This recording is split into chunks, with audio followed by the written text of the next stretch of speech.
Hello. So what I'd like to do today is to go ahead and cover a topic that's very controversial among the N64 gaming community, and that is whether or not it's worth it to go on sites like Etsy, eBay, or a few others and pick up these ready-made ROM hack cartridges that are out there and go ahead and buy them.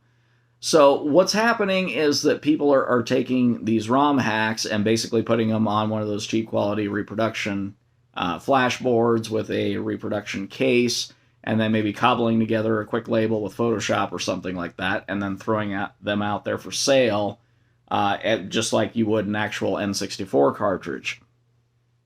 So there's two very different opposing viewpoints on this. The overwhelming majority of people will fit into this first category, which is that you should never buy a ROM hack cartridge because it's something that A, was designed to be released for free.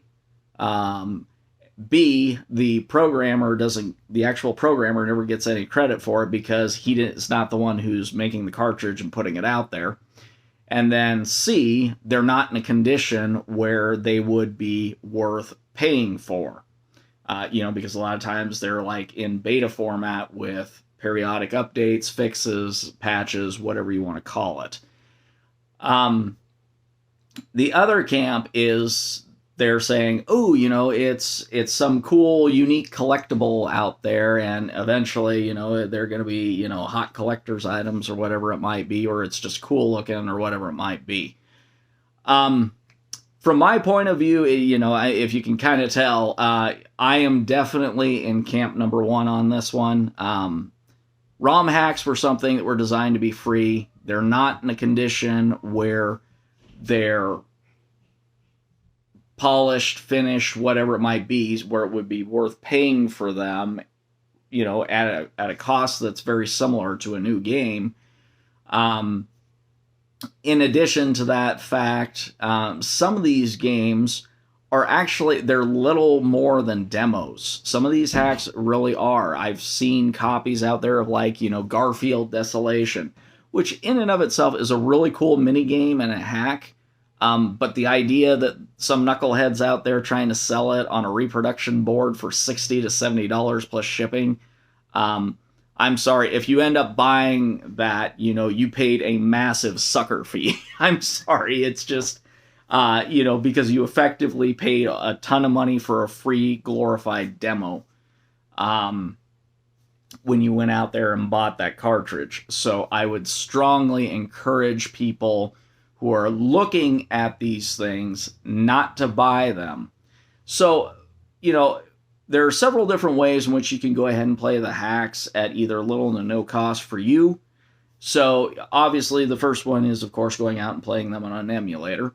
The second one is playing them on a multi-cart, so you basically, other than the one-time cost of going out and buying the multi-cart, whether it be like an EverDrive, a Super 64, ED64, or one of the others out there, whichever you choose to go with, you have the one-time cost of buying that cartridge, but basically after that, you could go out and grab an SD card and load it up with whatever you want to, and then you can play them that way on your regular N64, just like you would a regular game.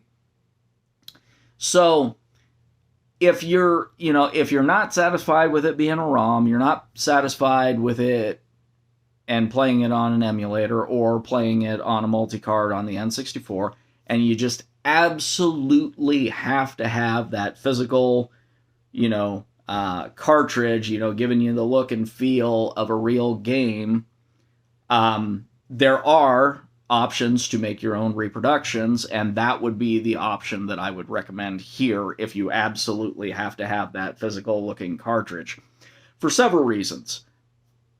The first one is it puts you in the position where you can, at any given time, reprogram it.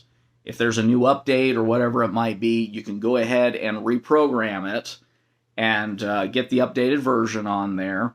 It allows you to go out and source it for, the ROM yourself. And sometimes there's certain patches for these different things that you have to do as far as, getting it to overlay the hack on top of the regular ROM.